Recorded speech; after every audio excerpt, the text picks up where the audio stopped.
It's showtime. Here we go. And action.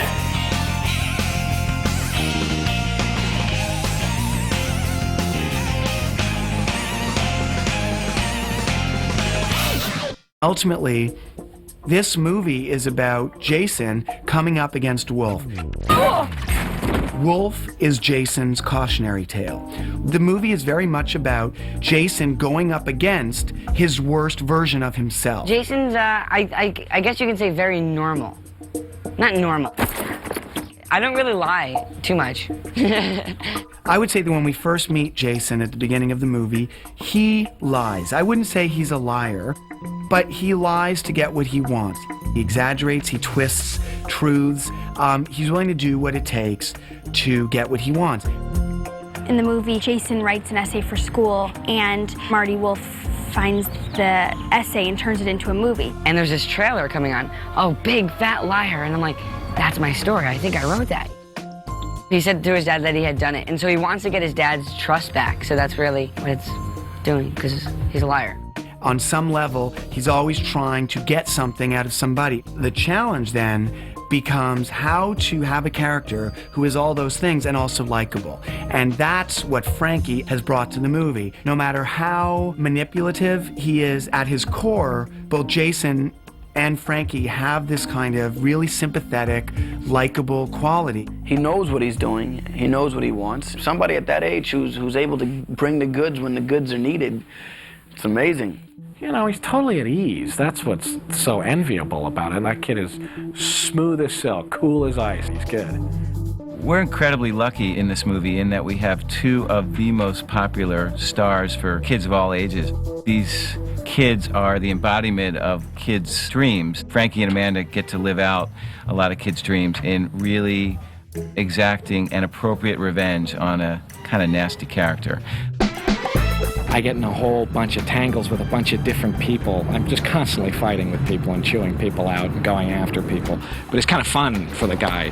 I mean, I think the guy gets off on having fights with people and screaming at people. He's had a string of failures, so he's at risk of being knocked off his pedestal and losing all his power, so he's just freaking out. Paul Giamatti, he's the coolest guy. I mean, seriously, he's so hilarious. When we were doing rehearsals, he was just so funny that it's so hard to get through the scene. First time I saw Paul was on stage when I was going to school. I just think he's fantastic. So before I even read it, I knew that Paul was already in it. Even when I was reading the script, I didn't imagine the character like that at all.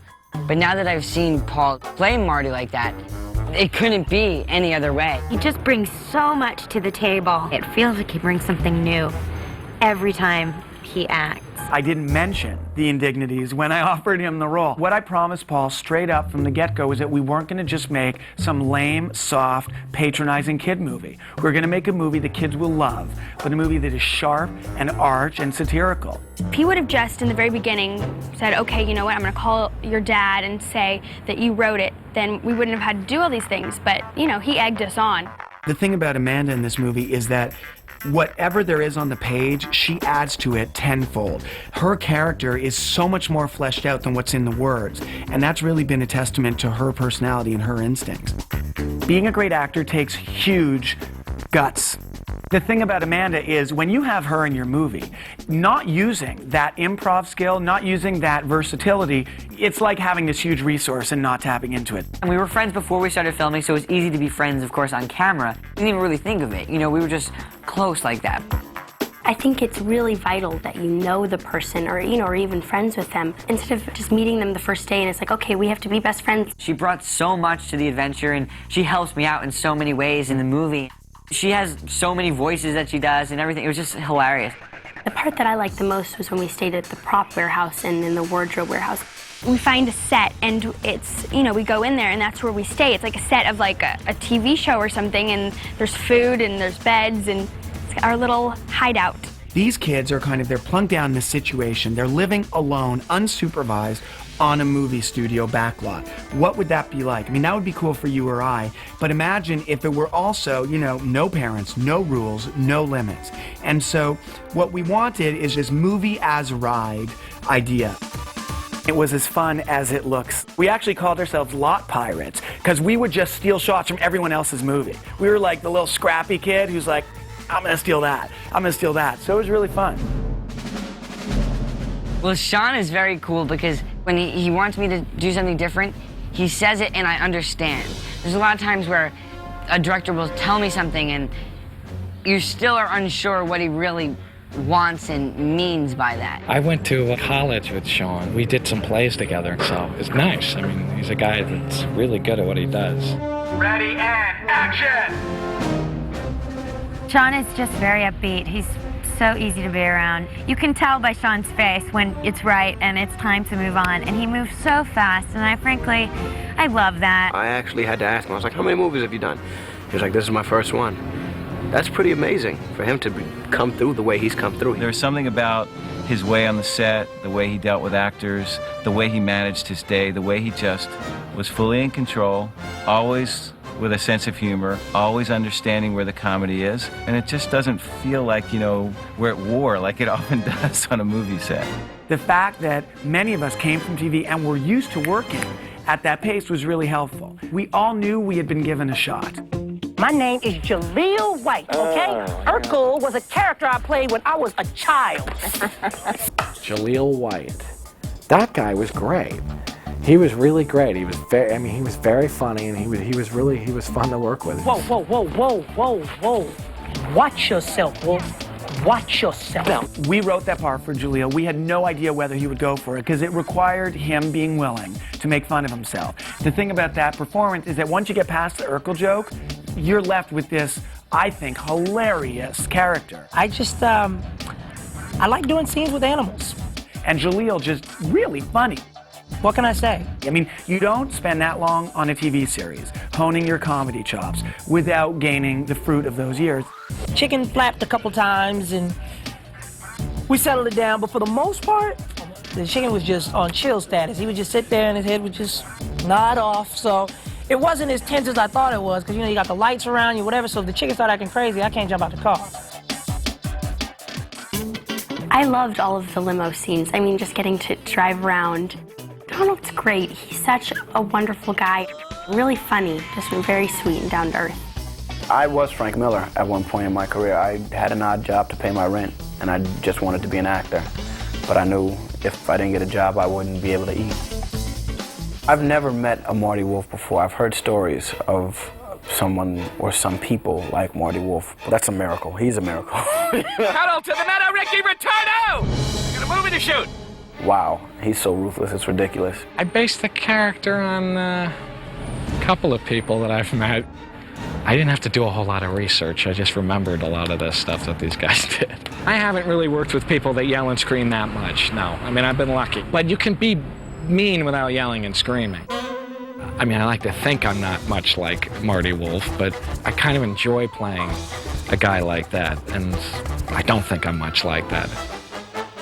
It's like every kid's dream to kind of play with a guy. I mean, to kind of play with his mind and make him go crazy. The blue stuff, they just airbrushed on blue tattoo ink, several layers of it. All through the day, they'd keep adding more and more of it. It was not hard to put on, but it was hard to take off. My feet, I couldn't get it off of for a while. I don't know why my feet in particular, but my feet were blue for months. I guess my favorite scene is when she finally gets to get back at him. Ultimately, I think she's had enough and joins the bandwagon. Monty's sort of on the other end, trying to keep it together, trying to make it seem like all is well when it's really not. The things that happen to him, she kind of sits back and lets him deal with them on his own. There were a lot of kids in this movie. The younger kids were out of control. And that I would recommend most actors stay away from.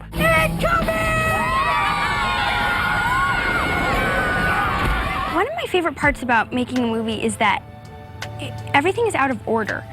I mean, maybe people wouldn't know this going into it. On our last day of filming, we could do the first scene that you are actually going to see. There's an adrenaline rush to making movies that I'm really enjoying.